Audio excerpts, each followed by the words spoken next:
What if you were driving home one night and the stars began to move? What if the car suddenly died and a silent dark shape blotted out the moon? For some, this isn't a scene from a movie, it's a memory. There are thousands of stories from people who claim they've been taken by beings not of this world. Most are easily dismissed, but a handful of cases stand apart. They're supported by multiple witnesses, strange circumstances, and detailed testimony that has stumped investigators for decades. These are the stories that aren't so easy to explain away. These are the 5 abduction accounts that most shaped modern UFO lore, filled with details that continue to baffle skeptics and believers alike. From lost time on a dark road to a 5-day disappearance that made international headlines, these encounters defy simple explanation. We're counting down the 5 most influential and chilling alien abduction cases ever reported. We begin our countdown in 1957 with a case that predates the abduction phenomenon as we know it. This is the story of Antonio Villas-Boas, a 23-year-old Brazilian farmer who claimed an experience so strange it would set a template for thousands of future reports. Villas-Boas was working late in his family's fields, a common practice to avoid the blistering heat of the day. Just after 1 AM on October 16th, he saw what he first thought was a red star in the night sky. But this star grew rapidly, revealing itself as an egg-shaped craft that descended and landed on 3 legs a short distance away. Terrified, Villas-Boas tried to flee, but he claimed his tractor engine died. He was then seized by several 5-foot-tall beings in grey overalls and helmets and taken aboard the ship into a brightly lit, sterile room. There, his captors, who he could now see had small bodies and large heads, forcibly took blood samples from his chin. He claimed the marks from this procedure were still visible months later. What followed was the most controversial part of his account. Villas-Boas alleged he was left alone with a female being who was distinctly different, beautiful and humanoid, but with large, cat-like blue eyes and white hair. He reported that the two were compelled to have a sexual encounter. Afterwards, he claimed the woman pointed to her stomach and then to the sky, a gesture he interpreted as a sign that she would raise their hybrid child in space. After being given a tour of the ship, during which he tried and failed to steal a clock-like device as proof, he was returned to his field. He looked at his watch and realised 4 hours had passed. Villas-Boas's story is foundational. It happened years before the Betty and Barney Hill case brought abduction stories into the mainstream, and he recalled the events without the aid of hypnosis. He later became a lawyer, married, had a family, and stuck to his story until his death in 1991. While skeptics argue the tale could be an elaborate fantasy, its detailed, bizarre nature makes it one of the most significant early cases in abduction lore. In August of 1976, 4 art students, twin brothers Jack and Jim Weiner, along with their friends Chuck Rack and Charlie Fultz, embarked on a canoeing trip deep into the Allagash Wilderness waterway in northern Maine. What was supposed to be a scenic adventure turned into a shared mystery that would haunt them for decades. One evening, the 4 men decided to do some night fishing on Eagle Lake. To find their way back, they built a massive bonfire on the shore. Shortly after paddling out, they saw a huge, silent, multicoloured orb of light hovering over the trees, estimated to be around 80 feet in diameter. As they watched, the object shot a beam of light toward the water. Fearing for their lives, they paddled frantically back to shore, and that's the last thing they clearly remembered.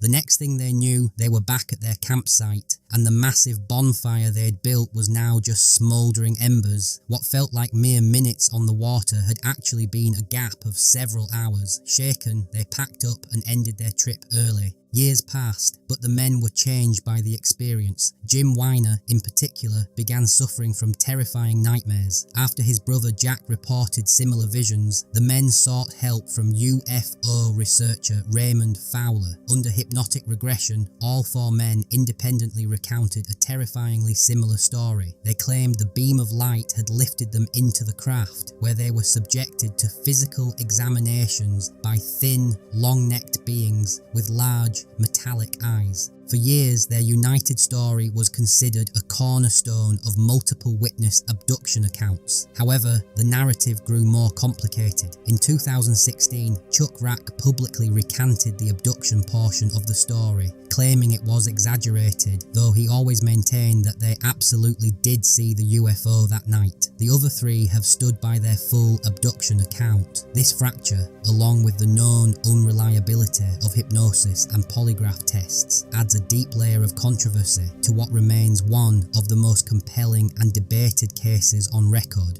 These stories are unsettling because the witnesses seem so ordinary and their experiences so extraordinary. What do you think happened on that lake in Maine? Let us know your theories in the comments below. And if you find these mysteries as compelling as we do, make sure to hit that subscribe button and turn on notifications, because you won't want to miss what's coming next. The stories only get stranger from here. Our next case takes us to a quiet riverbank in Mississippi and one of the most famous abduction reports in history. On the evening of October 11th, 1973, two shipyard co-workers, 42-year-old Charles Hickson and 19-year-old Calvin Parker, were fishing off an abandoned pier on the Pascagoula River. As dusk settled, they heard a strange zipping sound and saw an oval-shaped craft with flashing blue lights hovering nearby. A door opened and three strange creatures emerged, described as being about 5 feet tall with wrinkled, pale grey skin and pincer-like hands. Hickson and Parker were paralysed with fear as the beings floated towards them and lifted them into the craft. Parker was so terrified he fainted. Hickson remained conscious and later described being scanned by a large, football-shaped mechanical eye. After about 20 minutes, they were floated back down to the pier and the craft shot into the sky. The two men, utterly terrified, drove to the Jackson County Sheriff's Office. The deputies, seeing their genuine panic, were skeptical but couldn't just dismiss their story. Trying to catch them in a lie, they left Hickson and Parker alone in a room with a hidden tape recorder. But the tape didn't reveal a hoax. Instead, it captured the sounds of two deeply traumatized men, with Parker praying while Hickson tried to calm him. This recording is what many point to as the most compelling aspect of the case. The incident became a media sensation. Though the story has faced scrutiny and polygraph tests, which are not scientifically reliable, had a complex history in this case, the raw terror captured on that secret recording has cemented the Pascagoula incident as one of the most frightening and influential close encounters ever reported. A historical marker was even placed at the site in 2019.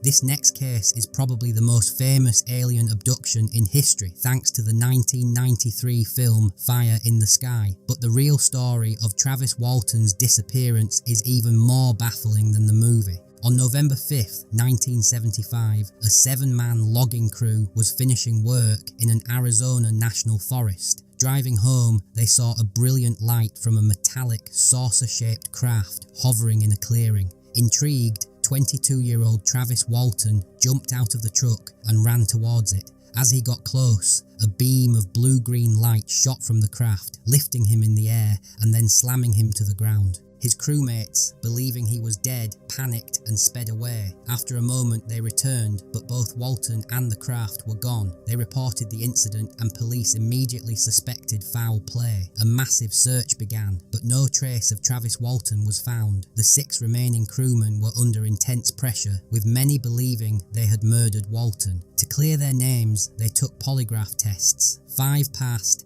and 1 was deemed inconclusive. Then, 5 days later, Walton's brother-in-law received a frantic phone call. It was Travis calling from a payphone. He was found dehydrated, confused, and had lost weight, believing only a few hours had passed. He also reported having a small puncture mark on his arm. Later, under hypnosis, Walton recalled waking up on the craft surrounded by small beings with huge brown eyes. Terrified, he fought back and stumbled into another area where a human-looking figure led him into a hangar filled with other saucer-shaped craft before he lost consciousness. The Travis Walton case remains intensely debated. Skeptics have pointed to inconsistencies and suggested it was a hoax, possibly to get the crew out of a logging contract they were behind on. However, Walton and the other witnesses have largely stuck to their stories for decades. The simple fact that a man disappeared for 5 days, with 6 other people swearing they saw him zapped by a UFO, makes this an enduring and profound mystery. Topping our list is the case that became the blueprint for the modern alien abduction narrative. The 1961 encounter of Betty and Barney Hill introduced the world to concepts like missing time, medical examinations, and the iconic grey alien. On the night of September 19, 1961, Betty and Barney Hill, an interracial couple from New Hampshire, were driving home from vacation. Travelling through the White Mountains, Betty noticed a bright, erratically moving light. They stopped the car, and through binoculars, Barney saw a flat, pancake-shaped craft with windows. He claimed he could see humanoid figures looking back at him. Fearing they were about to be captured, Barney sped off. Soon after, they heard strange beeping sounds. The car vibrated, and they felt a drowsy, tingling sensation. The next thing they knew, they were 35 miles further down the road, with 2 hours of their journey completely unaccounted for. In the following weeks, both suffered from severe anxiety. Betty had vivid nightmares of being taken aboard the ship for medical tests. Troubled, they sought help from a respected psychiatrist, Dr. Benjamin Simon, who placed them under hypnosis. Over several months, their sessions revealed a shared, terrifying story of being taken aboard the craft, separated and examined by small, grey-skinned beings with large, slanted black eyes. Betty claimed a long needle was inserted into her navel in what she was told was a type of pregnancy test. Most famously, Betty asked one of the beings where they were from and was shown a 3-dimensional star map. Years later, an amateur astronomer named Marjorie Fish studied a drawing Betty made of the map and controversially concluded it depicted the Zeta Reticuli star system. This identification has been heavily contested by many astronomers and skeptics, who argue it's a case of finding patterns where none exist. While rooted in the controversial practice of hypnotic regression, the compelling story of the Hills established the narrative for countless claims to follow, making it the single most influential abduction story ever told. From a Brazilian farm to a dark road in New Hampshire, these 5 cases have defined a phenomenon that sits at the very edge of our understanding. They are stories of ordinary people thrust into extraordinary circumstances, leaving behind psychological scars and a universe of unanswered questions. Are these elaborate hoaxes, products of the human mind, or misidentified events? Or could they be what the witnesses claimed, genuine encounters with something beyond our world? The tales are compelling, yet proof remains elusive. These stories endure not just because they are scary, but because they force us to confront the unknown and question our place in the cosmos. What do you believe? The truth, as they say, is out there.